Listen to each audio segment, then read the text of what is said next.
Hello students, आज मैं आपको गायनी और ऑप्स का जो भी प्रीवियस ईयर क्वेश्चन पेपर आए हैं या फिर जो भी एक्सपेक्टेड क्वेश्चंस है वो मैं आपको मॉडर्न पूरा पढ़ाऊंगा। और ये जो क्वेश्चन के जो आंसर लिखे हुए हैं ये चीज़ें हमने प्रोफेसर से भी चेक कराए हुए हैं, जिन्होंने मतलब पूरे तरीके से उन्होंने क्रॉस चेक किया इसको कि क्या क्या सही है क्या क्या नहीं लिखना है, और इससे आपको अच्छे मार्क्स मिलने के चांसेस रहेंगे।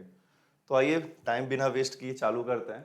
तो पहला क्वेश्चन जैसे आपको दिख ही रहा है, डिस्मिनोरिया एंड इट्स टाइप, ये आपका प्रीवियस ईयर क्वेश्चन है जो आया हुआ है।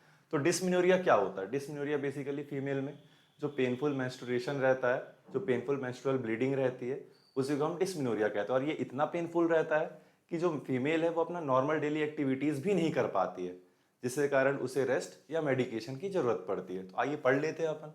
जैसे लिखा ही हुआ है कि dysmenorrhoea is a painful menstruation, और dysmenorrhoea is severe enough to interfere with normal daily activities. मतलब जो फीमेल जो नॉर्मली काम करती है, चाहे वो कोई वर्क कर रही हो या फिर मान लो किसी प्रोफेशन में हो, या फिर अगर मान लो कोई हाउसवाइफ है तो हाउसवाइफ वाला वो काम कर रही है, तो इतना सीवियर पेन हो जाता है कि वो अपने नॉर्मल काम को भी नहीं कर पाती अच्छे से, जिससे उसे रेस्ट या दवाइयों की जरूरत पड़ती है। तो आई होप आपको इतना लाइन समझ में आया होगा। अब हम बात कर लेते हैं टाइप्स के। तो इसके दो टाइप्स बताए गए हैं। इटियोलॉजी बेसिकली इतना इंपॉर्टेंट तो नहीं है इसका, बट आपको अगर थोड़ा जानना है, ज्यादा आपको क्यूरियोसिटी है जानने की, तो आप जान सकते हैं कि क्या होता है। जो रहता है वो इंक्रीज कर जाता है, जिसके कारण क्या होता है, यूटेराइन में कॉन्ट्रैक्शन होता है। ठीक है, ये इसकी इटियोलॉजी थी। अब बात करते हैं तो ये दो, पहला प्राइमरी और दूसरा क्या होता है, सेकेंडरी। प्राइमरी को हम क्या कहते हैं, स्पाज्मोडिक डिस्मेनोरिया भी कहते हैं। क्यों कहते हैं ये बताऊंगा आपको। तो इसमें होता क्या है प्राइमरी डिस्मेनोरिया में? प्राइमरी डिस्मेनोरिया में बेसिकली होता क्या है, जो पेनफुल मेंस्ट्रुएशन होता है वह बिना किसी पैथोलॉजी के होती है। मतलब कोई भी उसमें पेल्विक पैथोलॉजी रिलेट नहीं रहती, कोई भी उसमें कॉज नहीं रहता पेल्विक पैथोलॉजी, बस एवी होने लगता है, मतलब पेनफुल ब्लीडिंग। ठीक है, क्या है तो क्लिनिकल फीचर की बात करें तो ये बेसिकली स्टार्ट होता है मिनार्की की एज के बाद। कब होता है? 6 से 12वें महीने में होता है। ठीक है, और ये कॉमनली किस में देखने को मिलता है? एडोलेसेंस एज में या फिर यंग वुमेन में हमें देखने को मिलता है। पेन किस टाइप का होता है? तो पेन इसमें कॉलिस्की और क्रैम्पिंग पेन देखने को मिलता है इन एब्डोमेन, लोअर एब्डोमेन। कॉलिस्की बेसिकली वेव लाइक का पेन। वेव लाइक का पेन मतलब पहले पेन धीरे रहेगा, फिर धीरे धीरे वह बढ़ेगा, फिर कम हो जाएगा, फिर बढ़ेगा। तो ये एक वेव पैटर्न को फॉलो कर रही है, इस कारण इसे वेव लाइक पेन भी कहते हैं। और क्रैम्पिंग पेन को हम स्पाज्मोटिक पेन कहते हैं। इस कारण प्राइमरी डिस्मेनोरिया कहता है। तो हमने क्या पढ़ा? पहले हमने डिस्मेनोरिया की डेफिनेशन देखी कि पेनफुल ब्लीडिंग होता है और ये इतना सीवियर रहता है कि नॉर्मल डेली एक्टिविटीज उसमें इंपेयरमेंट हो जाती है।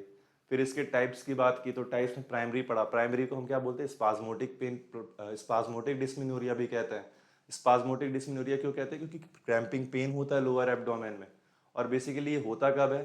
तो जो मीनार की एज रहती है वुमेन की, उसके 6 से 12वें महीने बाद होता है ये। और इसमें हमने क्या पढ़ा कि कॉमनली एडोलेसेंस,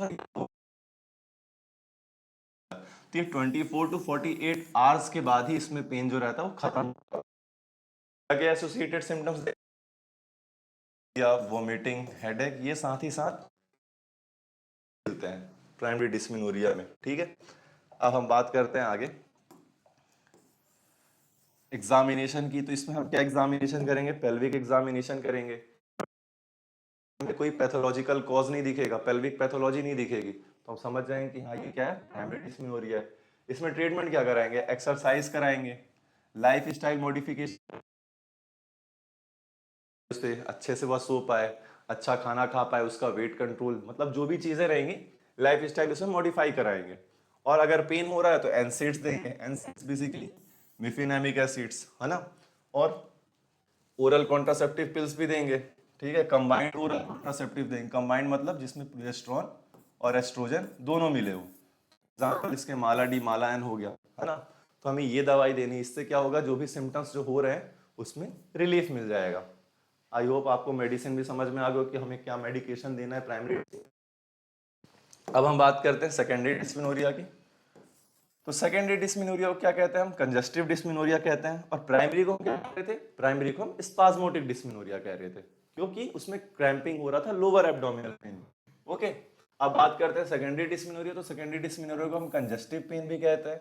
और इसमें होता क्या है? प्राइमरी वाले में क्या हो रहा था कि जो पेन हो रहा था, मेंस्ट्रुअल पेन जो हो रहा था, वो बिना किसी पेल्विक पैथोलॉजी की हो रही थी। इसमें क्या होगा सेकेंडरी डिस्मेनोरिया में, इसमें पेल्विक पैथोलॉजी इन्वॉल्व रहेगी।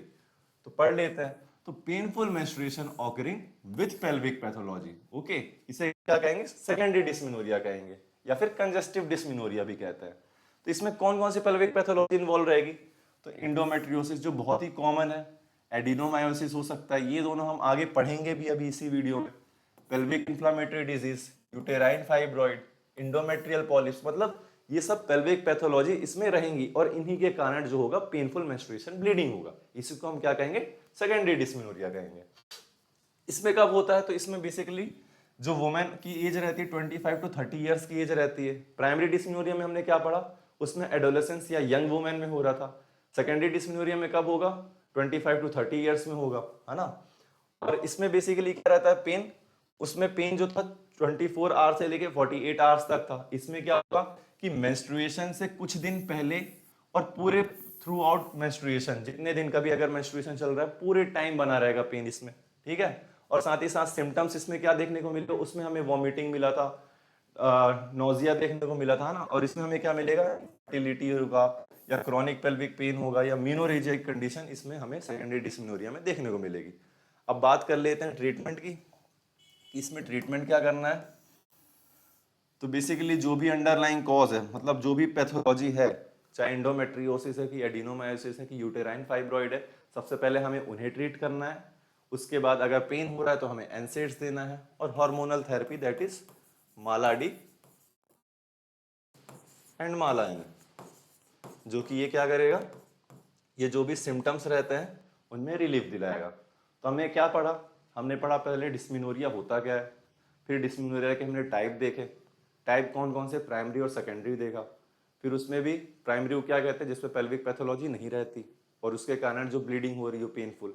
सेकेंडरी में हमने क्या देखा, जिसमें पेल्विक पैथोलॉजी इन्वॉल्व है और उसके कारण जो हो रही है पेनफुल ब्लीडिंग। फिर उसके बाद उन दोनों के क्लिनिकल फीचर्स देखे, कि एक में एडोलेसेंस एज में हो रहा था, एक में 25 टू 30 ईयर्स में हो रहा था। एक में क्या हो रहा था, क्रैम्पिंग पेन हो रहा था, जिसको स्पाज्मोटिक डिस्मेनोरिया भी हमने कहा, और एक में क्या हो रहा है, कंजस्टिव पेन हो रहा है, ठीक है। तो ये सब थे इसके टाइप्स, और ट्रीटमेंट दोनों के सेम ही है आफ्टर ऑल, थोड़े बहुत बस डिफरेंस है कि इसमें क्या करना है, जो भी पैथोलॉजी थी सेकेंडरी वाले में उसको पहले ट्रीट करना है, फिर बाद में हमें एनसेड्स और हार्मोनल थेरेपी देना है। आई होप आपको पहला क्वेश्चन समझ में आया हो। अब हम बात करते हैं दूसरे क्वेश्चन की, जो कि प्रीवियस ईयर में आया है, contraindication of cervical cauterization. Contraindication का मतलब होता है कि हमें कब कोई चीज नहीं करनी चाहिए, ठीक है।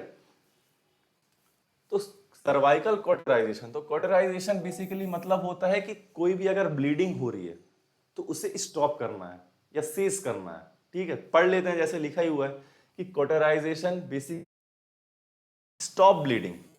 अब स्टॉप ब्लीडिंग करने के लिए कौन कौन से प्रोसीजर करना है, तो procedure is done by heat, chemical and other agent. आपको शायद राइटिंग नहीं समझ में आ रही होगी, इसलिए आप थोड़ा ध्यान से गौर से सुनिएगा ये चीजें।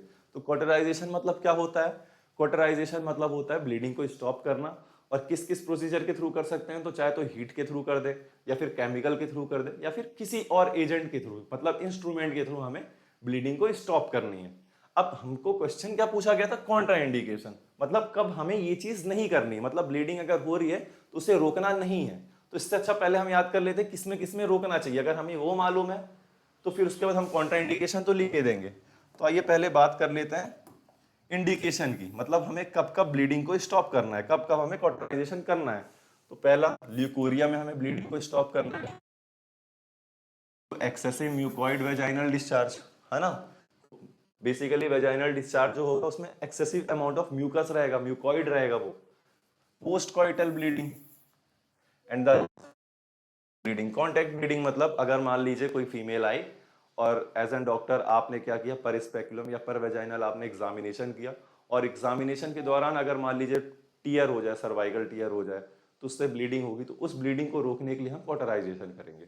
तो क्या क्या हमने पढ़ा इंडिकेशन में, leucorrhoea, post coital bleeding and contact bleeding. Contact bleeding is bleeding on touch during examination.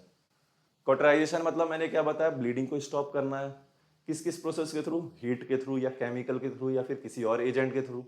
और इसका इंडिकेशन क्या पढ़े, तीन इंडिकेशन पढ़े, पहला ल्यूकोरिया पढ़े, दूसरा पोस्ट कॉइटल ब्लीडिंग पढ़े एंड थर्ड कॉन्टैक्ट ब्लीडिंग पढ़े। अब बात करते हैं कॉन्ट्राइंडिकेशन, जो मेनली क्वेश्चन में आया था। तो कॉन्ट्राइंडिकेशन क्या क्या हो जाएगा इसका? तो प्रेगनेंसी के टाइम में अगर कोई ब्लीडिंग हो रही है तो उसे नहीं रोकना है हमें, ठीक है। अनडायग्नोस्ड एबनॉर्मल वेजाइनल ब्लीडिंग, मतलब वेजाइनल ब्लीडिंग हो रही है लेकिन उसकी कोई डायग्नोसिस नहीं हो पाई अभी तक, हमें पता नहीं किस कारण हो रहा है, तो उस मेंस्ट्रुएशन की नहीं रोकनी है, जो मेंस्ट्रुअल साइकिल के दौरान आ रही है तो नॉर्मल ब्लीडिंग होती है। तो आप तीन चीज तो याद ही रखो कि प्रेगनेंसी में अगर कोई ब्लीडिंग हो रही है तो उसे नहीं रोकनी है, दूसरी मेंस्ट्रुएशन को नहीं रोकना है, जो मेंस्ट्रुअल साइकिल में हर महीने जो आती है इसको नहीं रोकना है। तीसरा, अगर वेजाइनल ब्लीडिंग हो रही है लेकिन उसकी क्या है, एबनॉर्मल, एबनॉर्मल अगर वेजाइनल ब्लीडिंग हो रही है लेकिन इसका कोई डायग्नोसिस नहीं किया गया अभी तक, तो उसे नहीं रोकना है। तो पहले डायग्नोसिस करना चाहिए अपने को। मान लो अगर हमें सस्पिशन है सर्वाइकल अल्सर, या मान लो सर्वाइकल ग्रोथ, या मान लो कोई ट्यूमर होने का अगर हमें उस समय हमें नहीं रोकना चाहिए। एबनॉर्मल अगर पेप्समियर आपका आ रहा है, या एक्यूट सर्विक्साइटिस है, सर्विक्साइटिस बेसिकली मींस होता है कि सर्विक्स में क्या हो जाना, इन्फेक्शन हो जाना, इनके कारण अगर ब्लीडिंग हो रही है तो इन्हें स्टॉप नहीं करना है। तो आप, आई होप आपको ये समझ में आ गया होगा कॉन्ट्राइंडिकेशन, कि पहले तो आप ये याद ही रख लेना कि प्रेगनेंसी, मेंस्ट्रुएशन और अनडायग्नोस्ड एबनॉर्मल वेजाइनल ब्लीडिंग, ये तीन में तो हमें नहीं रोकना है। फिर उसके बाद साइटिस, पेल्विक इन्फ्लेमेटरी डिजीज, बस आप इतना ही याद रखेंगे तो काम हो जाएगा। इंडिकेशन हमने देख लिया कि तीन इसके इंडिकेशन है। कौन कौन से इंडिकेशन? कॉन्टैक्ट ब्लीडिंग, मतलब एग्जामिनेशन टाइम में अगर ब्लीडिंग हो जाए, पोस्ट कॉइटल ब्लीडिंग और ल्यूकोरिया। तो इनमें हमें क्या करना है, ब्लीडिंग को रोकना है इंडिकेशन में, और कॉन्ट्रा इंडिकेशन में pregnancy, menstruation, PID, acute cervicitis, इसमें नहीं रोकना है। आई होप आपको समझ में आ गया होगा contraindication of cervical cauterization. अब बात दैट इज एडिनोमाइसिस। तो अभी तक हमने क्या क्या पढ़ा? हमने पढ़ा पहले डिस्मिनोरिया। डिस्मिनोरिया के हमने दो टाइप्स देखे, प्राइमरी और सेकेंडरी। फिर दोनों का मतलब जाना कि प्राइमरी क्यों कहते हैं और सेकेंडरी किसको कहते हैं। फिर दोनों के क्लिनिकल फीचर्स को हमने देखा कि क्या क्या उसमें सिम्टम्स देखने को मिलेंगे जिससे हम किसी भी चीज़ को हम बांट सके कि हाँ ये प्राइमरी का है और ये सेकेंडरी का है। फिर उसके बाद दोनों की ट्रीटमेंट देखे, ट्रीटमेंट दोनों की सेम थी, बस सेकेंडरी वाले में क्या था कि पेल्विक पैथोलॉजी इन्वॉल्व थी तो हमें पेल्विक पैथोलॉजी को ट्रीट करनी थी। फिर हमने बात किया कॉटराइजेशन की। कॉटराइजेशन मतलब होता है स्टॉप ब्लीडिंग करना, और उसमें भी कई सारे प्रोसेस रहते हैं, कई सारे प्रोसीजर रहते हैं कि हीट के द्वारा या केमिकल के द्वारा, किसी अदर एजेंट्स के द्वारा ब्लीडिंग को रोकना। और उस पर कॉन्ट्रा इंडिकेशन और इंडिकेशन पढ़ा। कॉन्ट्रा इंडिकेशन बहुत सारे लिखे थे, तो पहले हमने इंडिकेशन याद कर लिया। इंडिकेशन थे तीन, ल्यूकोरिया, पोस्ट कॉइटल ब्लीडिंग और कॉन्टैक्ट ब्लीडिंग। कॉन्टैक्ट ब्लीडिंग मतलब ऑन एग्जामिनेशन या ड्यूरिंग एग्जामिनेशन अगर गलती से सर्विक्स टीयर हो जाए और उससे ब्लीडिंग हो तो उसे नहीं रोकना चाहिए, उसे रोकना चाहिए एक्चुअली। तो ये थ्री इंडिकेशन पढ़े। फिर उसके बाद कॉन्ट्रा इंडिकेशन हमने पढ़ा कि किसमें किसमें नहीं रोकना चाहिए। अब हम क्या पढ़ेंगे? एडिनोमायोसिस। एडिनोमायोसिस किसका कॉज था? सेकेंडरी डिस्मिनोरिया का कॉज था, पेल्विक पैथोलॉजी था एक तरीके का, है ना, जो हमने पढ़ा था। इंडोमेट्रियोसिस भी हमने पढ़ा था, सेकेंडरी डिस्मिनोरिया का पेल्विक पैथोलॉजी कॉज। एडिनोमायोसिस पढ़ते हैं। एडिनोमायोसिस में मतलब होता ये है कि जो इनर लेयर जो यूट्रस की रहती है ना, तो इनर लेयर यूट्रस की कौन सी रहती है? इंडोमेट्रियम रहती है। इंडोमेट्रियम की जो ग्लैंड और स्ट्रोमा जो रहते हैं वो मायोमेट्रियम में अगर चले जाएं, प्रेजेंट हो जाएं, मतलब अंदर चले जाएं। इंडोमेट्रियम सबसे inner layer, myometrium middle layer. अब जो इंडोमेट्रियल जो ग्लैंड और स्ट्रोमा है, जब वह मायोमेट्रियम में अगर चली जाती है तो उसी को हम एडिनोमायोसिस कहते हैं। जैसे मान लो,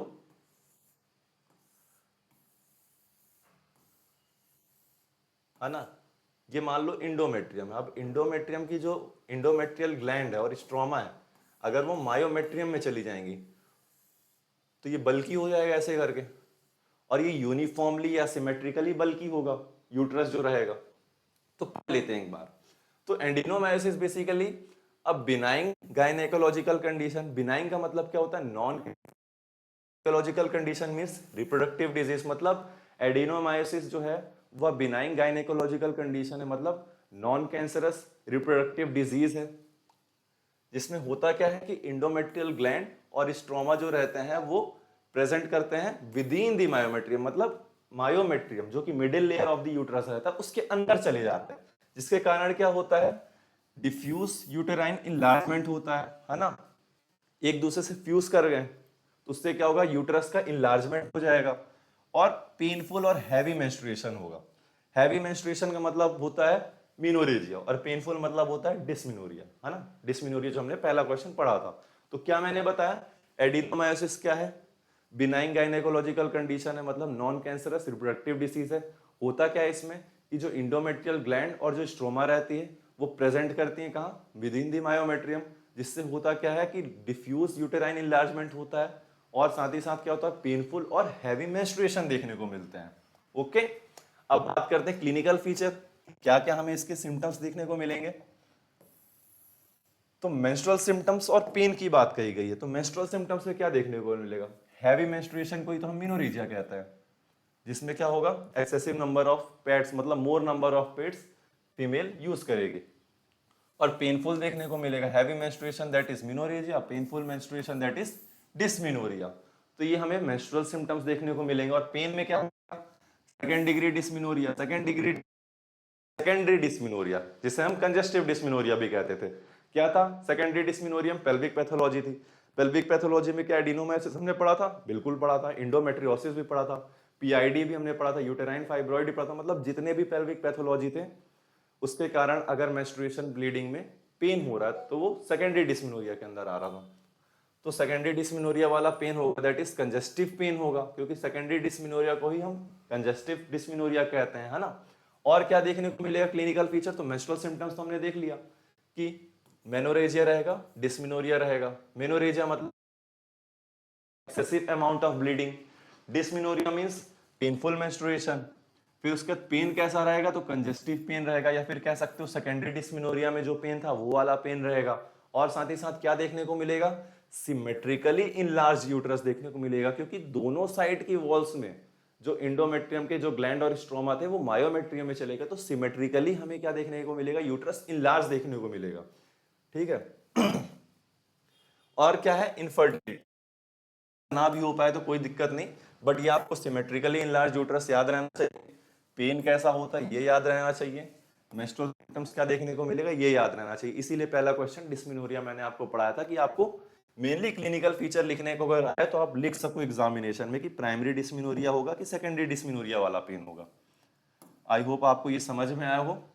अब बात करते हैं एडिनोमायोसिस की डायग्नोसिस। तो अभी तक हमने क्या पढ़ा, एडिनोमायोसिस का पहले डेफिनेशन देखा हमने कि होता क्या है, फिर उसके बाद हमने क्लिनिकल फीचर्स देखे कि क्या क्या क्लिनिकल सिम्टम्स हमको देखने को मिलता है। तो हमने मेंस्ट्रुअल सिम्टम्स देखा, पेन किस टाइप का है वो देखा, और सिमेट्रिकली इनलार्ज यूट्रस, ये थे इसके क्लिनिकल फीचर। अब बात करते हैं डायग्नोसिस की।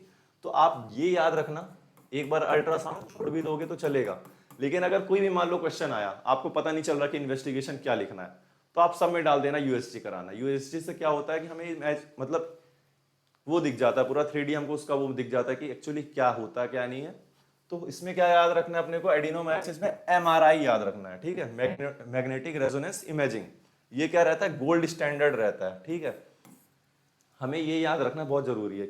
हो सकता है ओटी में भी आ जाए कि एडिनोमायोसिस गोल्ड स्टैंडर्ड इन्वेस्टिगेशन क्या होता है, तो एमआरआई होता है। ठीक है, साथ ही साथ हम अल्ट्रासाउंड भी कराएंगे, तो अल्ट्रासाउंड में हमें क्या दिखेगा 3D imaging, that is heterogeneous myometrium and globular enlarge uterus.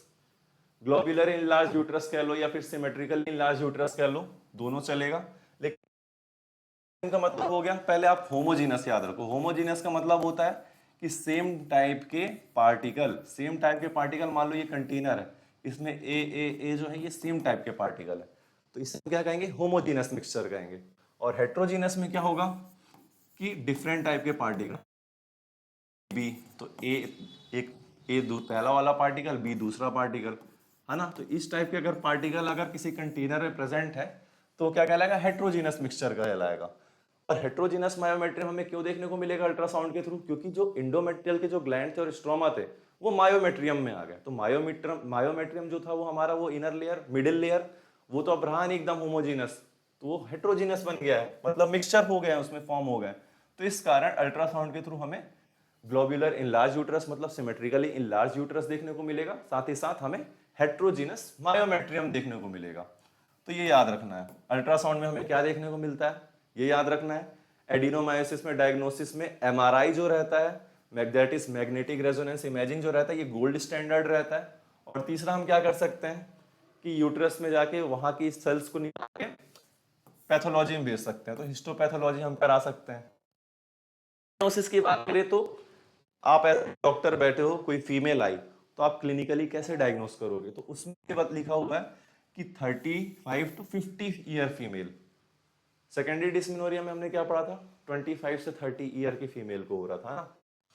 यहाँ एडिनोमायोसिस में क्या याद रखना है कि 35 से 50 ईयर की फीमेल को मिनोरेजिया रहेगा। मिनोरेजिया मतलब एक्सेसिव ब्लीडिंग। क्यों एक्सेसिव ब्लीडिंग होगी? एक्सेसिव अमाउंट ऑफ ब्लीडिंग इसलिए होगी क्योंकि ये तो पूरा बल्जन हो गया ना, स्वेलन हो गया यहाँ के जितने थे, तो एक्सेसिव अमाउंट ऑफ ब्लीडिंग होगी, मिनोरेजिया। और डिस्पिनोरिया पेनफुल ब्लीडिंग होगी, है ना। और symmetrically enlarge uterus on examination हमें देखने को मिलेगा। तो ये क्लिनिकल डायग्नोसिस हो गया। तो क्या याद रखना, 35 to 50 ईयर की फीमेल रहेगी, उससे मिनोरेजिया रहेगा मतलब हैवी अमाउंट ऑफ ब्लीडिंग रहेगी। और डिस्मिनोरिया, डिस्मिनोरिया बेसिकली सेकेंडरी, ये आपको याद रखना है, सेकेंडरी डिस्मिनोरिया। सेकेंडरी डिस्मिनोरिया मतलब painful bleeding with pelvic pathology के कारण। तो ये हो गया क्लिनिकल डायग्नोसिस। तो हमने क्या क्या, हमने एडिनोमायोसिस का डेफिनेशन देखा, फिर उसके बाद हमने एडिनोमायोसिस के क्लिनिकल फीचर्स के बारे में देखा, फिर हमने डायग्नोसिस की बात की। उसमें भी डायग्नोसिस में एमआरआई होता है, वो गोल्ड स्टैंडर्ड होता है। अल्ट्रासाउंड में हमें क्या क्या देखने को मिलता है, तो हेट्रोजीनस मायोमेट्रियम देखने को मिलता है और ग्लोबुलर इनलार्ज यूट्रस देखने को मिलता है। फिर हम क्लिनिकल डायग्नोसिस की बात की थी, एज एन पेशेंट अगर कोई आया तो आप कैसे ट्रीट करोगे। तो पहली बात तो क्राइटेरिया रहती है कि मैक्सिमम जो चांसेस रहते हैं 35 to 50 ईयर्स की फीमेल रहती है, उसने वो कंप्लेन करी कि मुझे बहुत ही ज़्यादा अमाउंट की ब्लीडिंग निकल रही है, साथ ही साथ पेनफुल ब्लीडिंग हो रही है। तो बहुत ही ज़्यादा अमाउंट की ब्लीडिंग को हम मिनोरेजिया कहते हैं। Dysmenorrhoea that is painful bleeding, वो भी किस तरह का पेन, कंजेस्टिव पेन होगा।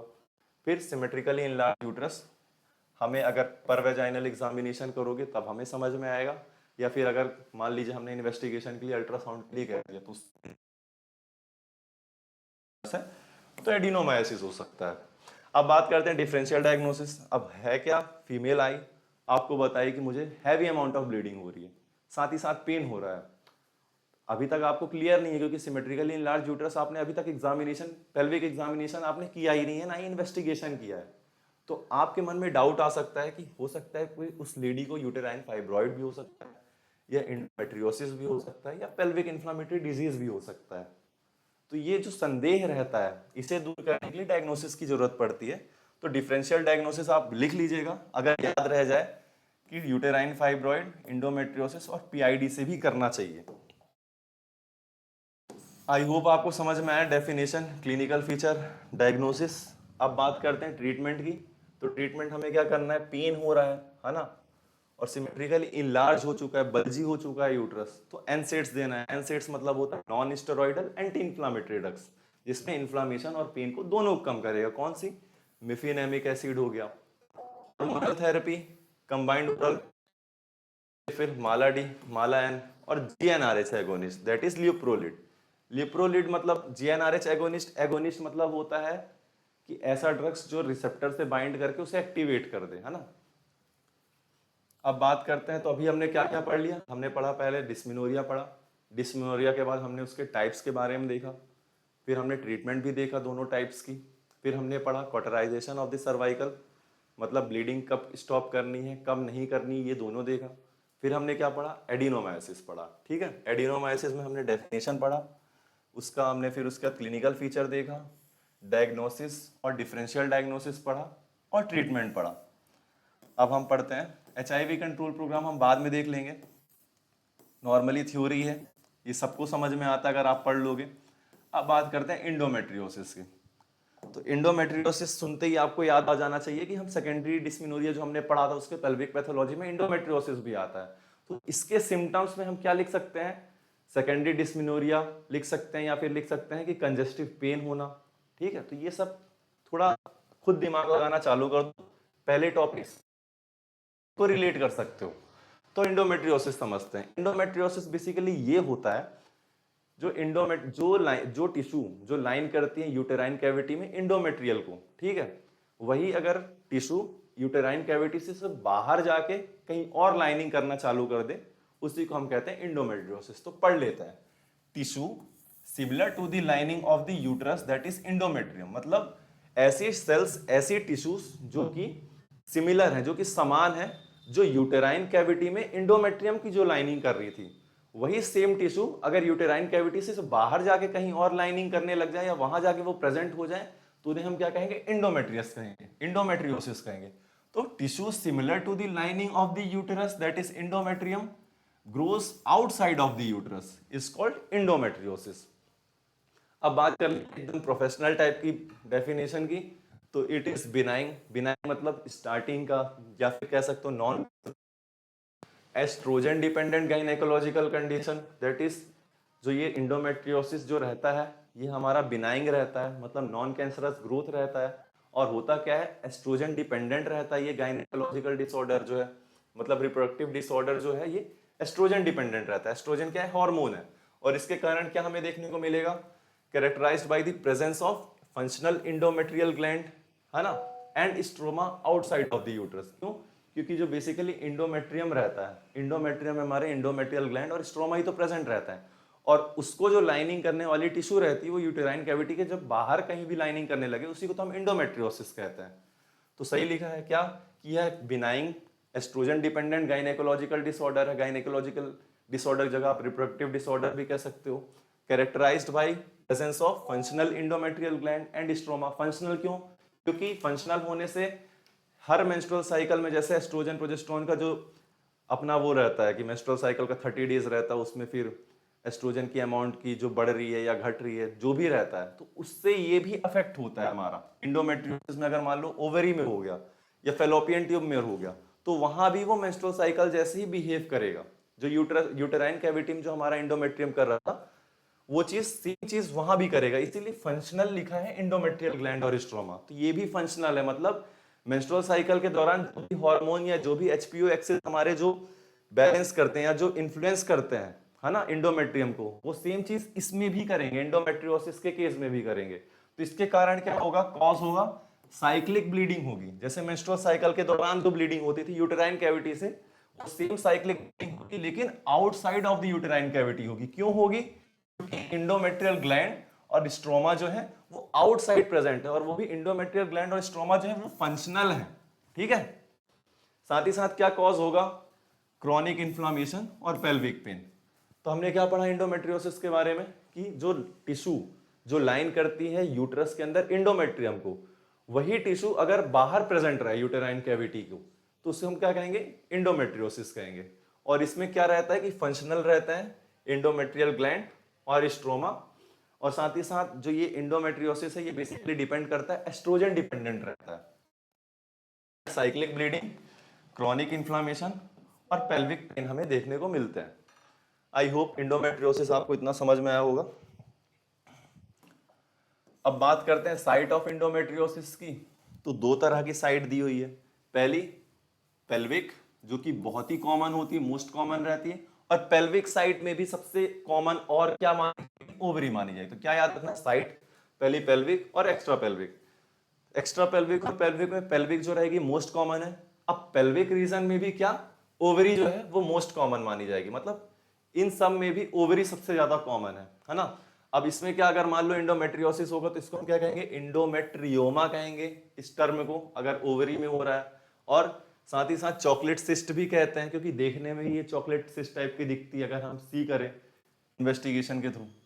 साथ ही साथ अब ये कहाँ, ओवरी के, ठीक है। पाउच ऑफ डोग्लास, जिसको हम रेक्टो यूटेराइन पाउच भी कहते हैं, मतलब रेक्टम और यूटेरस के बीच जो पाउच रहता है उसको हम कहते हैं pouch of Douglas. Recto vaginal septum, मतलब रेक्टम और वेजाइने के बीच की जो वॉल रहती है वहां पास भी होता है इंडोमेट्रियोसिस। तो ये पेल्विक साइड थे।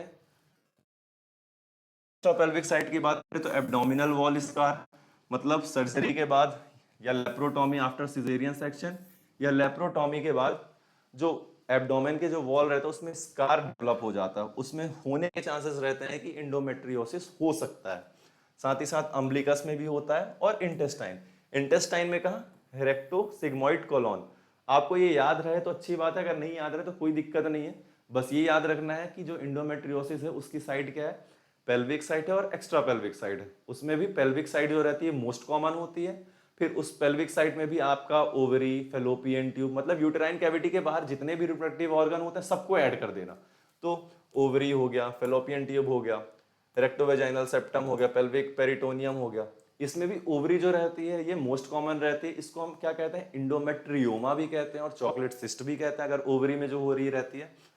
एक्स्ट्रा पेल्विक की साइड की बात करें तो एब्डोमिनल वॉल स्कार, अम्बिलिकस और इंटेस्टाइन, बस इतना लिख के छोड़ देना है। आई होप आपको समझ में आया हो। अभी तक हमने क्या क्या डिस्कस कर लिया है, अभी तक हमने डिस्मिनोरिया पढ़ लिया है, उसके टाइप्स, उसके क्लिनिकल फीचर, उसके सिम्टम्स।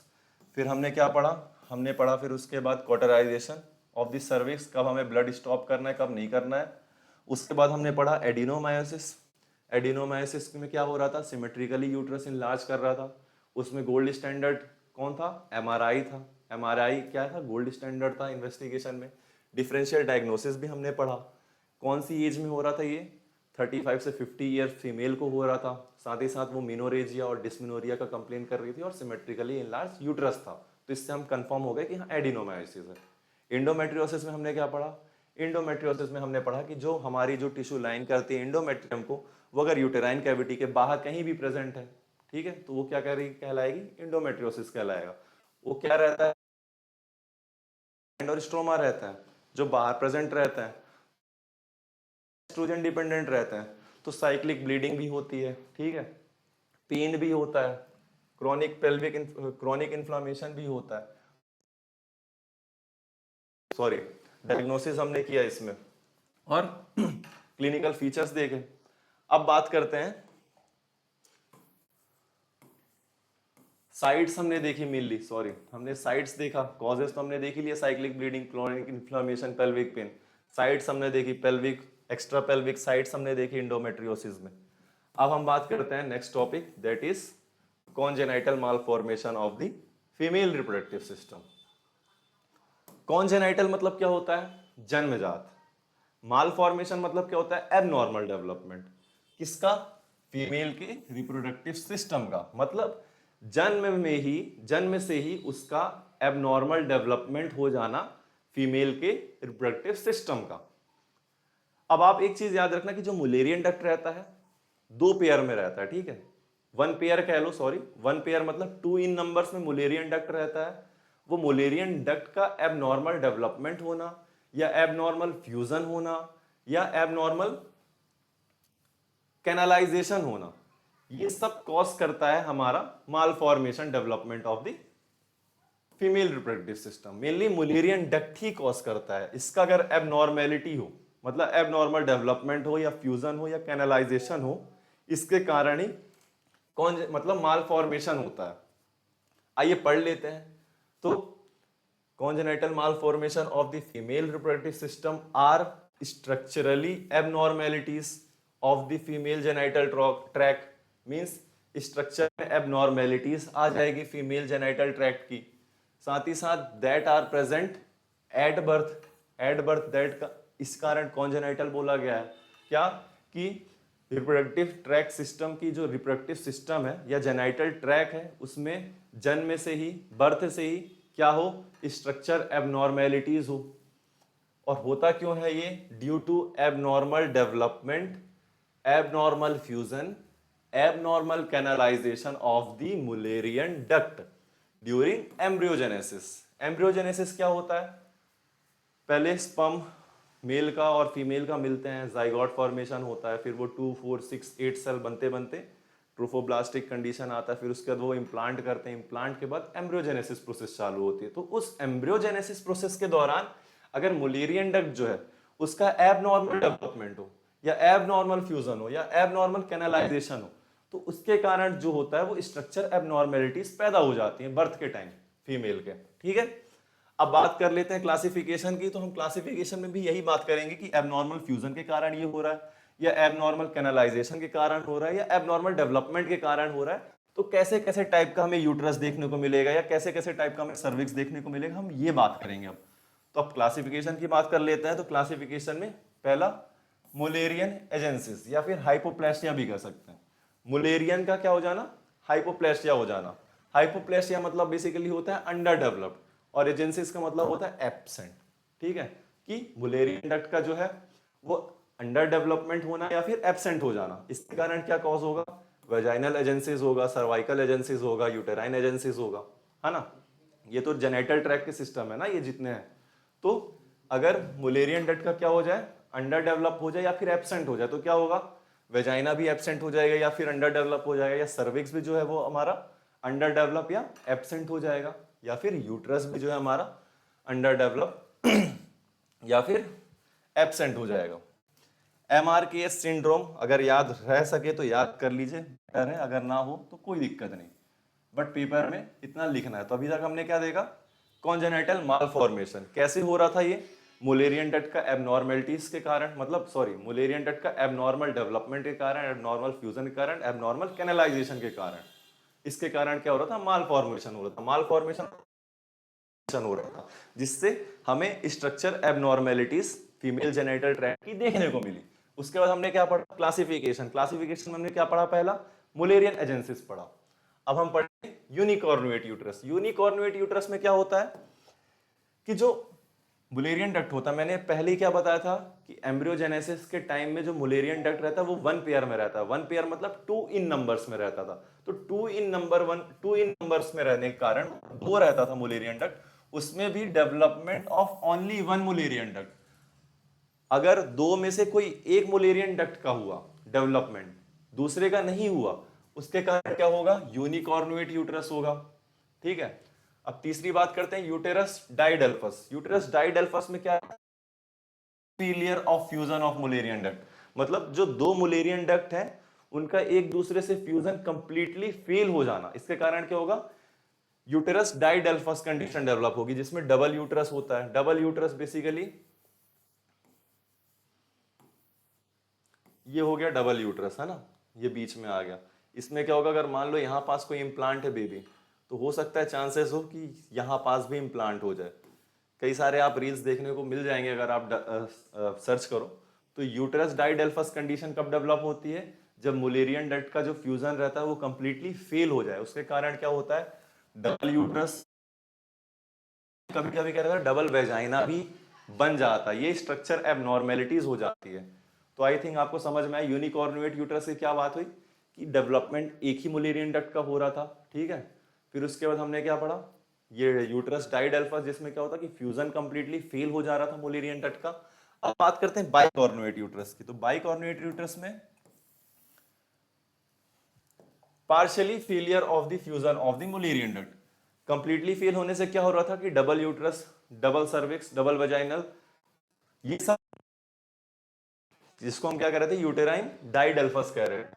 अब बाइकॉर्नुएट यूट्रस में क्या होगा, बाइकॉर्नुएट यूट्रस में partial failure of the fusion of the Mullerian duct. Unicornuate और बाइकॉर्नुएट में आप कंफ्यूज मत होइएगा। यूनिकॉर्नुएट में क्या हो रहा था कि development of only one Mullerian duct हो रहा था, और बाइकॉर्नुएट में क्या हो रहा है कि पार्शियल फेलियर हो रहा है। इस कारण जो सीरीज बाय सीरीज बताई जा रही है क्लासिफिकेशन की, पहला क्या मुलेरियन एजेंसिस, दूसरा क्या यूनिकॉर्नुएट यूट्रस, तीसरा क्या यूट्रस डाइडेल्फस, फिर उसके बाद बाइकॉर्नुएट यूट्रस। तो यूट्रस डाइडेल्फस में क्या हो रहा था कि कंप्लीटली फेलियर हो जा रहा था फ्यूजन ऑफ मुलेरियन डक्ट। इसमें क्या होगा, पार्शियल फेलियर होगा फ्यूजन ऑफ मुलेरियन डक्ट।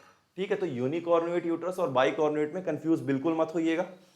तो पार्शियल फेलियर ऑफ फ्यूजन होना मुलेरियन डक्ट से क्या होगा, टू यूटेराइन हॉर्न प्रेजेंट रहेंगे। टू यूटेराइन की जो फंडल रीजन रहता है यूट्रस का, जैसे नॉर्मली क्या रहता है, फंडल रीजन ऐसे रहता है यूट्रस का, है ना। अब पार्शियल फेलियर हो जाना फ्यूजन ऑफ मुलेरियन डक्ट से क्या होगा, टू यूटेराइन हॉर्न प्रेजेंट रहेंगे। टू यूटेराइन हॉर्न मतलब फंडस में ऐसे करके दो हॉर्न लाइक स्ट्रक्चर निकले रहेंगे, इसी को हम बाइकॉर्नुएट यूट्रस कहते हैं। अब बात करते हैं सेप्टेट यूट्रस। तो सेप्टेट यूट्रस में क्या होता है कि जो वॉल रहती है, जो सेप्टम रहती है, उसका रीजॉर्प्शन होना ही फेल हो जाए, जिससे क्या रहता है कि यूटेराइन कैविटी डिवाइड हो जाती है दो भागों में। अब बात करते हैं आर्क्यूएट यूट्रस। तो आर्क्यूएट यूट्रस में क्या होता है, आर्क्यूएट यूट्रस में होता है कि जो फंडस जो रहता है उसके मिड में क्या रहता है, हल्का सा डिप कर जाता है, जैसे कि आपको ये स्ट्रक्चर दिख रहा है, ये आर्क्यूएट यूट्रस होता है। तो अभी तक हमने क्या क्या पढ़ा क्लासिफिकेशन में, पहले कॉन्जेनाइटल मालफॉर्मेशन कैसे हो रहा था, हमने ये जाना कि जो मुलेरियन डक्ट रहती है वो एम्ब्रियोजेनेसिस के दौरान उसमें एबनॉर्मल डेवलपमेंट होना या एबनॉर्मल फ्यूजन होना या एबनॉर्मल कैनलाइजेशन होने के कारण क्या हो रहा था, स्ट्रक्चर एबनॉर्मेलिटीज हो रही थी at the time of the birth of the female. तो इसमें हमने छह तरह का क्लासिफिकेशन देखा। पहला मुलेरियन एजेंसिस के बारे में समझा, उसके बाद यूनिकॉर्नुएट यूट्रस देखा, फिर उसके बाद हमने क्या बात की, यूटेराइन डाइडेल्फस के बारे में बात किया, फिर बाइकॉर्नुएट यूट्रस देखा, उसके बाद सेप्टेट यूट्रस देखा। सेप्टेट वॉल रहती है, उसका रिजॉर्प्शन ना होने के कारण क्या हो रहा था, यूटेराइन कैविटी दो भागों में बढ़ जा रही थी। फिर हमने क्या पढ़ा, आर्क्यूएट यूट्रस पढ़ा। आर्क्यूएट यूट्रस में क्या होता है कि फंडल जो फंडस है यूट्रस का, उसके बीच में क्या हो जाना, डिपिंग हो जाना, जो कि आपको ये डायग्राम में भी दिख रहा है। फिर last that is DES related abnormalities. DES stand for diethyl stilbestrol। ये कंडीशन अलग है। इसमें होता क्या है कि एम्ब्रियोजेनेसिस प्रोसेस से इसमें लेना ही देना नहीं है कि फीमेल मतलब जब प्रेग्नेंट हुई एम्ब्रियोजेनेसिस तो एम्ब्रियोजेनेसिस में दिक्कत आई। इसमें दिक्कत ये रहती है कि जो प्रेग्नेंट लेडी है अगर उसको लॉन्ग टाइम तक एक्सपोजर में रखा जाए, किसके, डाईइथाइल स्टिलबेस्ट्रॉल के, ठीक है, डाईइथाइल स्टिलबेस्ट्रॉल के अगर ये कंप्लीटली एक्सपोजर में रख, तो फीटल लाइफ में क्या होता है कि टी शेप का यूटेराइन कैविटी हो जाता है। इसमें एम्ब्रियोजेनेसिस में कोई दिक्कत नहीं आ रही। इसमें बस आपको ये याद रखना है कि प्रेग्नेंट लेडी को अगर हमने एक्सपोजर में रखा डाईइथाइल स्टिलबेस्ट्रॉल के, तो उसके फीटस में क्या हो जाएगा, टी शेप का यूटेराइन कैविटी डेवलप हो जाएगा। आई थिंक आपको क्लियर हो गया होगा। पहला क्वेश्चन डिस्मेनोरिया के बारे में पढ़ा, फिर उसके बाद हमने क्या पढ़ा, कॉटराइजेशन पढ़ा ब्लीडिंग स्टॉप करने के लिए। फिर तीसरा हमने क्या देखा, एडिनोमाइसिस देखा। फिर हमने चौथा क्या पढ़ा, इंडोमेट्रियोसिस पढ़ा। और अभी हम क्या पढ़ रहे हैं, कॉन्जेनाइटल मालफॉर्मेशन कैसे कैसे हो रहा, तो मेनली मुलेरियन डक्ट के कारण हो रहा। उसमें भी हमने 7 चीजों के बारे में बात की। लास्ट कौन सा था, डाईइथाइल स्टिलबेस्ट्रॉल रिलेटेड एबनॉर्मेलिटीज की बात की। डायग्नोसिस की, मान लो कॉन्जेनाइटल मालफॉर्मेशन हुआ, लेकिन फिर भी पेरेंट्स जो हैं या जो खुद जो फीमेल है जिसको हुआ, ये जो बच्ची है, उसको पता ही नहीं चल रहा कि मेरे स्ट्रक्चर एबनॉर्मेलिटीज हुई हैं जेनाइटल ट्रैक में, तो ये पता कैसे चलेगा। तो डायग्नोसिस से पहले हम क्लिनिकल फीचर की बात कर लेते हैं। मान लो वो बड़ी हो गई, उसके में स्ट्रक्चर एबनॉर्मेलिटीज अभी भी प्रेजेंट है, लेकिन उससे भी नहीं मालूम, ना ही उसके पेरेंट्स को मालूम है।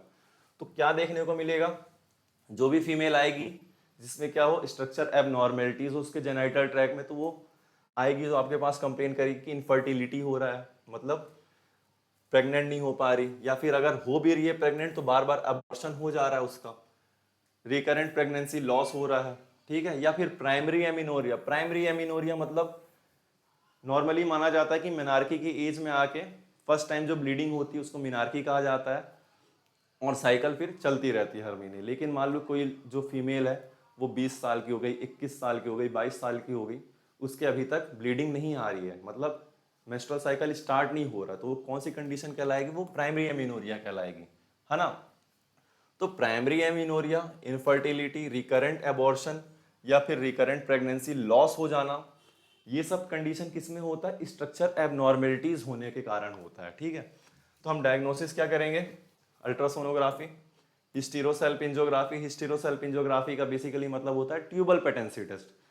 पेटेंसी मतलब ओपननेस, कितना खुली हुई ट्यूब है, ब्लॉक तो नहीं है ट्यूब। तो ये हिस्टेरोसेल्पिंजोग्राफी या ट्यूबल पेटेंसी के द्वारा जाना जाता है। एमआरआई, एमआरआई याद करो एडिनोमाइसिस में गोल्ड स्टैंडर्ड था।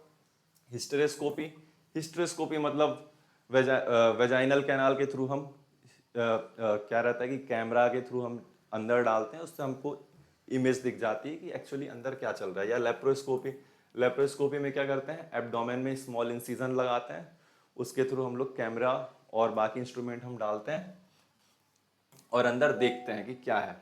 आई होप आपको डायग्नोसिस और क्लिनिकल फीचर समझ में आए हो इंफॉर्मेशन के। तो हमने 5 चीजें पढ़ ली। पहला डिस्मिनोरिया, दूसरा cauterization, the third one is adenomyosis, the fourth is endometriosis and the fifth क्या पढ़ा हमने, congenital malformation पढ़ा। अब हम पढ़ेंगे causes of preterm labor। तो प्रीटर्म एक्चुअली होता क्या है,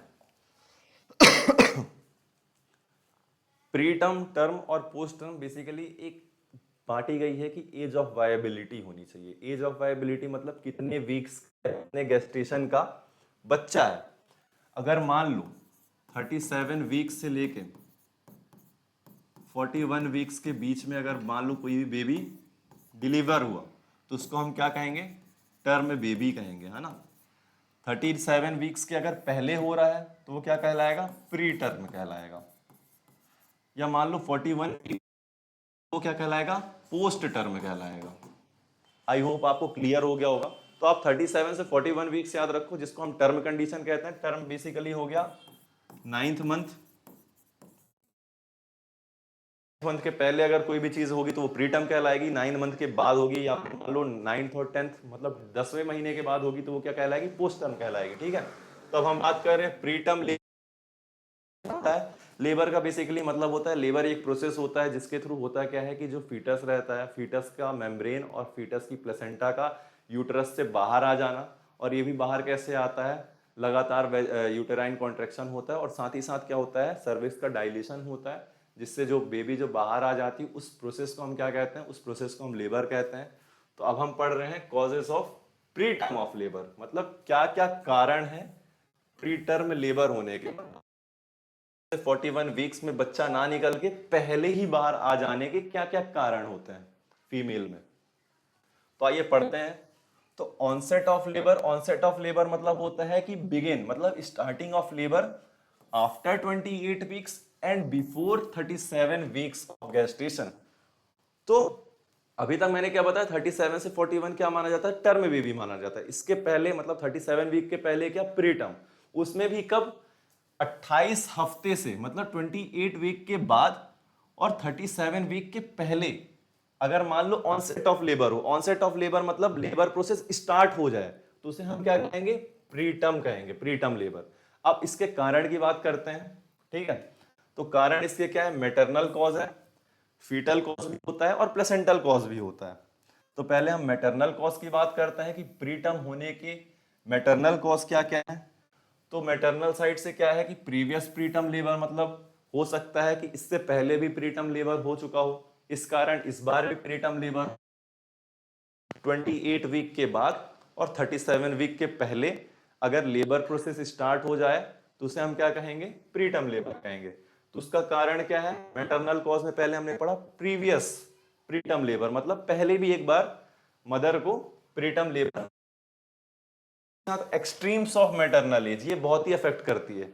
अगर मान लो किसी वुमेन की या किसी फीमेल की 18 साल से पहले ही शादी हो जाए, 16 साल में, 17 साल में, 15 साल में, या फिर बहुत ही लेट शादी हो, कब हो, 35 साल, 35 के बाद हो, मतलब 36-40 साल की अगर कोई वुमेन है वो शादी कर रही है, तो उसमें चांसेस रहते हैं कॉज होने के कि प्री टर्म लेबर हो। मतलब बच्चा नॉर्मल जो 37 से 41 वीक्स में आना चाहिए वो 28 वीक्स के बाद या 37 के पहले अगर डिलीवर हो जाए तो ये चांसेस रहता है क्या, 18 साल से पहले अगर शादी हुई या 35 ईयर के बाद शादी का मतलब है प्रेग्नेंट होना। ठीक है, तीसरी बात करते हैं तो माल न्यूट्रिशन एंड एनीमिया, मतलब न्यूट्रिशन, कोई प्रेग्नेंट लेडी है उसको न्यूट्रिशन ढंग का नहीं मिल रहा है, या फिर एनीमिया हो गया। एनीमिया मतलब सीवियर ब्लड लॉस हो जाने के कारण जो होता है, में भी कंडीशन रहती है कि एंटीपार्टम हिमोरेज है, कि क्या कंडीशन के कारण ब्लीडिंग हो रही है, तो ये बाद में हम देखेंगे। लेकिन क्या याद रखना है, मैटरनल कॉज प्रीटर्म लेबर के क्या क्या है, पहला प्रीवियस प्रीटर्म लेबर हो चुका हो, दूसरा स्ट्रीम्स क्या क्या, 18 साल से पहले और 35 साल के बाद अगर वो प्रेग्नेंट हो रही है, तीसरा माल न्यूट्रिशन और एनीमिया, साथ ही साथ हैवी फिजिकल वर्क अगर कोई प्रेग्नेंट लेडी कर रही है या फिर हैवी स्ट्रेस में है वो, तो इसके कारण प्री टर्म लेबर होने के चांसेस रहते हैं। अब बात करते हैं प्रेगनेंसी रिलेटेड कॉजेस में। तो क्या, अगर मान लो मल्टीपल प्रेगनेंसी, मान लो किसी प्रेग्नेंट लेडी के अंदर ट्विंस है या ट्रिपलेट है, ठीक है, तो उसके कारण तुरंत मतलब 37 से 41 वीक ना होके पहले बेबी निकल आता है। आप इसे स्टार मार्क मार लीजिए। पॉलीहाइड्रामिनोस मतलब होता है कि जो एमनियोटिक फ्लूइड रहता है उसका आर्टिफिशियल एमनियोटिक फ्लूइड जो रहता है उसका एक नॉर्मल लेवल रहता है कि इतना ही होना चाहिए। ठीक है, इतने वीक के गेस्टेशन में इतना होना चाहिए। फिर अगर मान लो 8 वीक हुआ या 10 वीक हुआ या 12 वीक का गेस्टेशन हुआ तो उस वीक ऑफ गेस्टेशन में इतना रहना चाहिए एमनियोटिक फ्लूइड। ये एमनियोटिक फ्लूइड ऐसी डेवलप हो जाए कि मान लो 8 वीक का गेस्टेशन है, उसमें एमनियोटिक फ्लूइड की मान लो मात्रा बताई गई हो कि इतनी होनी चाहिए, लेकिन ये लेवल पार करके ऊपर तक चला गया। ठीक है, तो इसे हम क्या कहेंगे, पॉलीहाइड्रामिनोस कहेंगे। और पॉलीहाइड्रामिनोस बेसिकली क्या कॉज करता है, तो ये कॉज करता है हमारा प्रीटर्म लेबर करता है। साथ ही साथ ओलिगोहाइड्रामिनोस की बात करें, ओलिगोहाइड्रामिनोस मतलब होता है कि जितनी अमाउंट गेस्टेशन होनी चाहिए उससे अगर कम ही अमाउंट तक रह गया हमारा एमनियोटिक फ्लूइड, तो उसको ओलिगोहाइड्रामिनोस कहेंगे। ओलिगोहाइड्रामिनोस में बेसिकली क्या होता है कि ग्रोथ रिडक्शन हो जाता है, मतलब जो यूट्रस में जो फीटस की ग्रोथ रहती है वो रिटार्ड करने लग जाती है ओलिगोहाइड्रामिनोस के कारण। तो हमने क्या क्या पढ़ा, हमने प्रीटर्म के बारे में जाना कि प्रीटर्म लेबर किसको कहते हैं, 28 हफ्ते के बाद और 37 वीक्स के पहले जो भी अगर लेबर प्रोसेस स्टार्ट होता है उसे हम प्रीटर्म लेबर कहते हैं। उसके कॉजेज में हमने मैटरनल कॉज पढ़ा, मैटरनल कॉज में हमने पढ़ा कि एक्सट्रीम्स ऑफ मैरिज कितनी होती है, 18 साल से पहले या 35 साल के बाद अगर वो प्रेग्नेंट हो रही है। दूसरा, माल न्यूट्रिशन या एनीमिया होने के चांसेस रहते हैं, या फिर जो प्रेग्नेंट लेडी रहती है वो हैवी फिजिकल वर्क या स्ट्रेस कर रही है, और साथ ही साथ उसको पहले प्रीटर्म लेबर हो चुका है, ये maternal cause. Pregnancy related causes तो क्या क्या, पॉलीहाइड्रामिनोस, एंटीपार्टम हीमोरेज, एंटीपार्टम हीमोरेज इसको आगे भी हम पढ़ेंगे कि प्लेसेंटा प्रीविया और प्लेसेंटा एब्रप्शन के कारण होता है ये एंटीपार्टम हीमोरेज। एंटीपार्टम का मतलब होता है, एंटी मतलब बिफोर, पार्टम मतलब डिलीवरी, हीमोरेज मतलब ब्लीडिंग, मतलब बिफोर डिलीवरी जो ब्लीडिंग होती है जिसके कारण ब्लड लॉस के कारण एनीमिया भी हो रहा था, तो वो किस में आ जाएगा, प्रीटर्म लेबर के कॉज में आ जाएगा। तो हमने क्या क्या पढ़ा, मल्टीपल प्रेगनेंसी हो जाना, पॉलीहाइड्रामिनोज हो जाना और एंटीपार्टम हीमोरेज, ये प्रेगनेंसी रिलेटेड कॉज थे। मैटरनल रिलेटेड कॉज हमने पढ़ लिया। अब बात करते हैं uterine and cervical cause. Uterine और सर्वाइकल कॉज का बेसिकली क्या हो जाएगा, इसमें वो इनसफिशियंसी हो कि जो उसको डायलेट करना चाहिए था कि 37 से 41 वीक में आके यूट्रस कॉन्ट्रैक्ट करता और सर्विक्स डायलेट करता, वो इनसफिशियंट है सर्विक्स, मतलब पहले ही वो डायलेट कर गई, ठीक है, जिससे बेबी जो था वो फीटस जो था वो डिसेंट होने लगा, तो सर्वाइकल इनसफिशियंसी।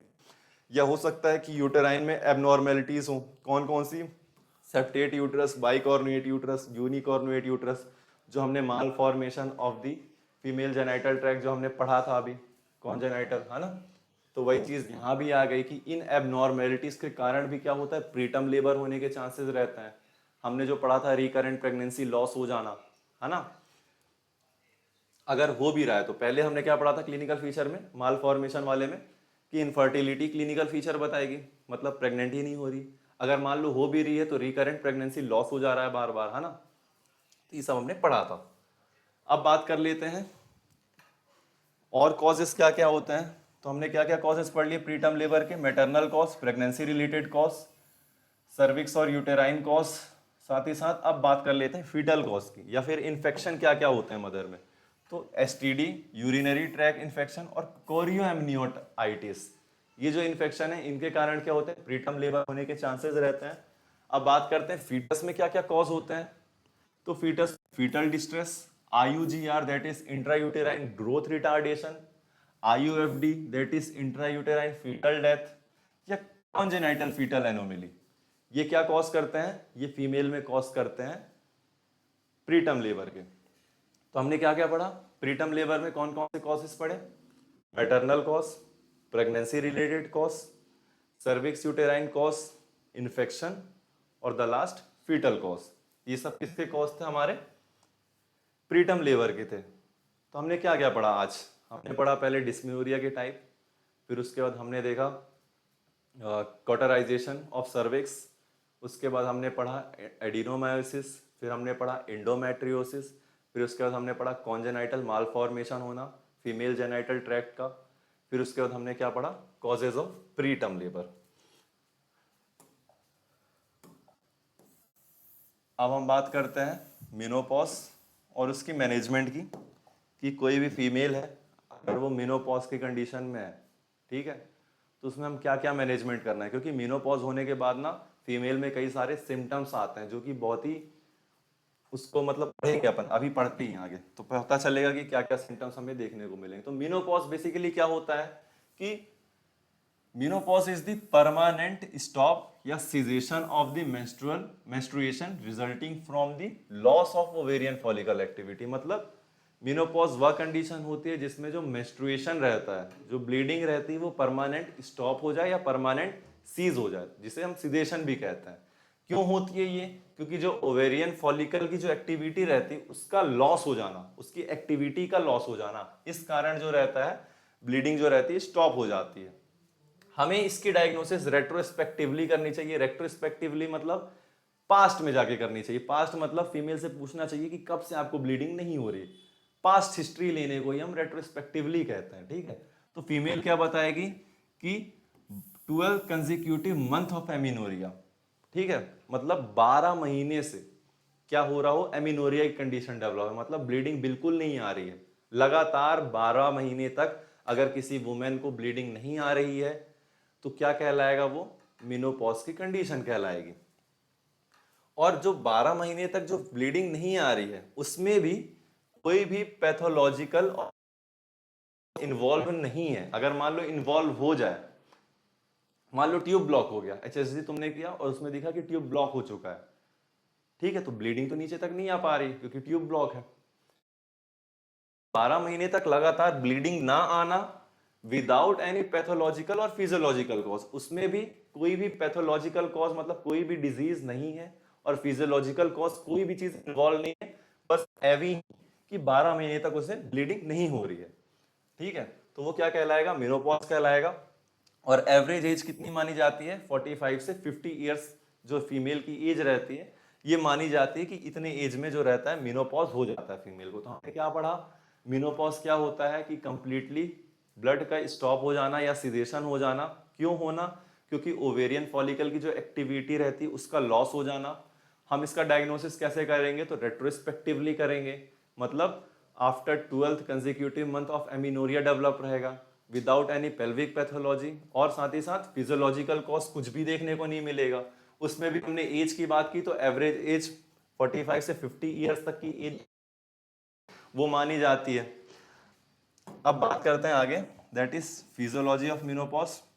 उतना इंपॉर्टेंट नहीं है, बट जिन बच्चों को क्यूरियोसिटी रहती है जानने की कि कैसे होता है उनके लिए ये याद नहीं पूछा जाता, लेकिन आप जान जाइए कि इसकी फिजियोलॉजी कैसे होती है।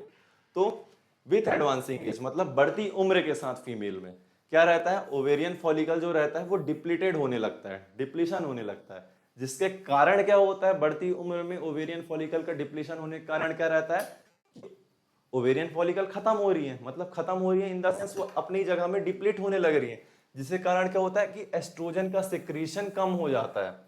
मेनली एस्ट्रोजन ही है जो कि साइकिल, मेंस्ट्रुअल साइकिल में इन्वॉल्व ज्यादा करती है, इन्फ्लुएंस करती है, ठीक है।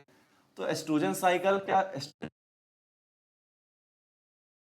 डिप्लीशन, तो याद रखने की एफ जो रहता है वो बढ़ा हुआ रहता है, क्योंकि जब हम इन्वेस्टिगेशन करते हैं तो हमें मेनली इन्हीं दोनों को देखना रहता है, एस्ट्रोजन और एफएसएच की अमाउंट को हम या उसकी लेवल को हम देख के पता करते हैं कि फीमेल में मेनोपॉज कंडीशन है कि नहीं। ये इन्वेस्टिगेशन के लिए काम आता है, इसलिए आप ये दोनों याद रखिएगा कि अमाउंट कितनी रहनी चाहिए मतलब इसकी। तो हमने क्या पढ़ा फिजियोलॉजी में कि बढ़ती उम्र के साथ क्या होगा, ओवेरियन फॉलिकल डिप्लीट होगा, जिसके कारण क्या होगा, एस्ट्रोजन का सिक्रीशन कम होगा और साथ ही साथ एफएसएच जो रहे बढ़ा हुआ रहेगा।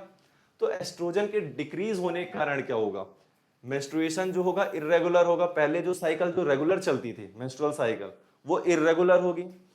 पहले तो नॉर्मल था एस्ट्रोजन, जिसके कारण क्या था कि रेगुलर मेंस्ट्रुअल साइकिल चल रही थी। फिर जैसे जैसे एस्ट्रोजन का सिक्रीशन कम होगा तो साइकिल जो थी रेगुलर से इरेगुलर हो जाएगी। फिर उसके बाद क्या होगा, ब्लीडिंग की अमाउंट कम हो जाएगी, जैसे जैसे और एस्ट्रोजन कम होगा तो ओलिगोमिनोरिया डेवलप होगा। ओलिगोमिनोरिया मतलब ब्लीडिंग की अमाउंट कम हो जाना। फिर इतना एस्ट्रोजन का कम हो जाना सिक्रीशन, जिससे क्या होगा, सीधे एमिनोरिया कंडीशन आएगी। तो क्या, रेगुलर साइकिल वो इरेगुलर बनी, इरेगुलर से क्या हुआ, ओलिगोमिनोरिया हुआ, ओलिगोमिनोरिया से क्या हुआ, एमिनोरिया डेवलप हो गया। तो ये क्या थी, फिजियोलॉजी थी। अब बात कर लेते हैं क्लिनिकल फीचर की। तो क्लिनिकल फीचर हमें क्या क्या देखने को मिलेगा, that is menstrual symptoms, irregular menstrual cycle रहेगी, ओलिगोमिनोरिया, एमिनोरिया, ये क्या थे, मेंस्ट्रुअल सिम्टम्स।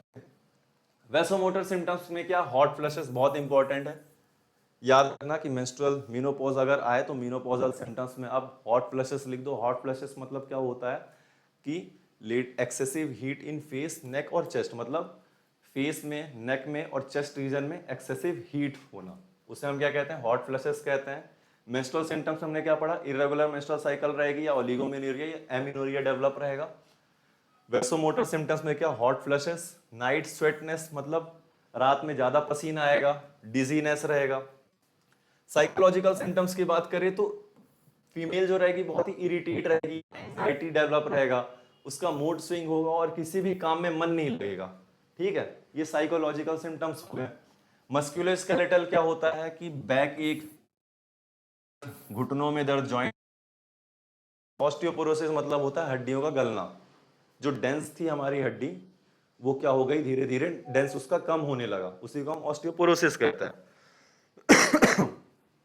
ठीक है, तो हमने क्या क्या पढ़ा, पहले मेनोपॉज जाना, होता क्या है मेनोपॉज में, क्या होता है कंप्लीटली ब्लड का स्टॉप हो जाना, ब्लीडिंग का स्टॉप हो जाना, मेंस्ट्रुएशन का स्टॉप हो जाना। क्यों होना, ओवेरियन फॉलिकल की एक्टिविटी का लॉस हो जाने के कारण।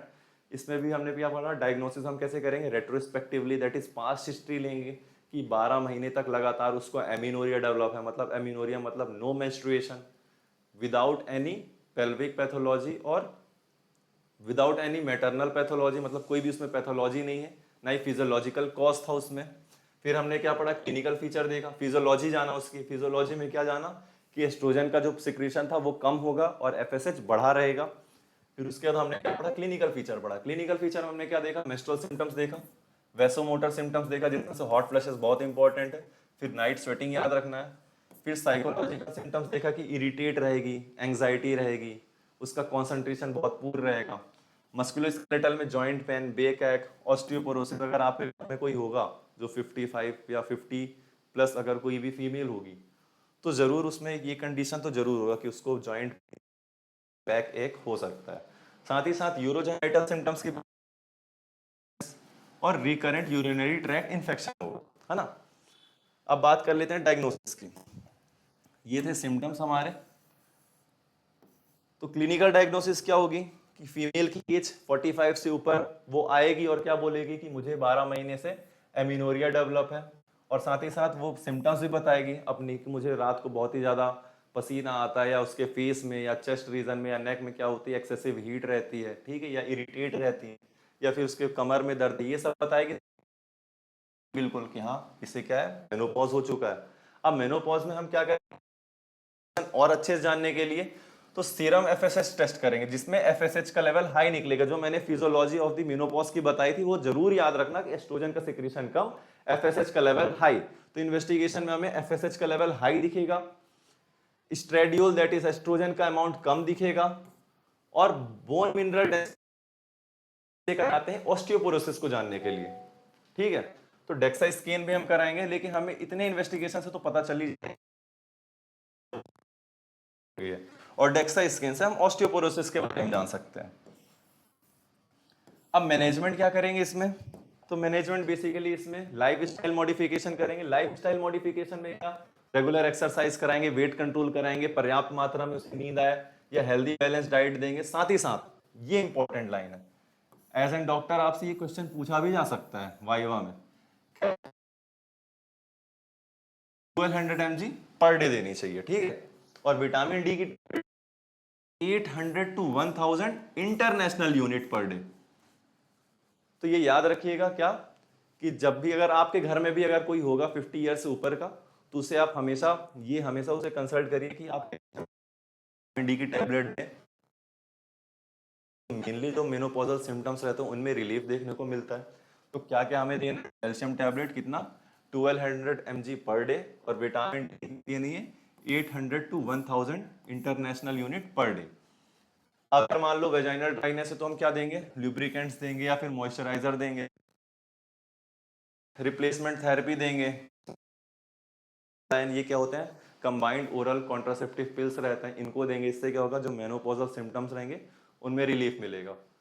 तो आज हमने क्या क्या पढ़ लिया, तो हमने क्या पढ़ा, पहले डिस्मेनोरिया के बारे में पढ़ा, उसके टाइप्स के बारे में जाना, फिर टाइप्स के बाद उन दोनों के क्लिनिकल फीचर्स के बारे में पढ़ा, फिर उनकी मैनेजमेंट कैसे करेंगे इसकी बात की। फिर उसके बाद हमने क्या पढ़ा, कॉटराइजेशन पढ़ा। कॉटराइजेशन मतलब होता है ब्लीडिंग को स्टॉप करना, उसके कॉन्ट्रा इंडिकेशन बेसिकली क्या क्या होते हैं, कब हमें नहीं करना चाहिए। तो अगर मान लो प्रेग्नेंट है लेडी, या उसको पीआईडी डेवलप है, या फिर अनडायग्नोस्ड एबनॉर्मल वेजाइनल ब्लीडिंग हो रही है, या फिर नॉर्मल मेंस्ट्रुअल साइकिल की जो ब्लीडिंग है तो उसे स्टॉप नहीं करना है। इंडिकेशन में हमने 3 चीज देखा था। कॉन्टैक्ट ब्लीडिंग मीन्स अगर हम ऑन द ड्यूरिंग एग्जामिनेशन अगर टच करने में गलती से टीयर हो जाए जिससे ब्लीडिंग हो रही है तो उसे स्टॉप करना जरूरी है। और हमने क्या पढ़ा था उसके बाद, हमने एडिनोमायोसिस पढ़ा। एडिनोमायोसिस में गोल्ड स्टैंडर्ड क्या रहता है, एमआरआई रहता है।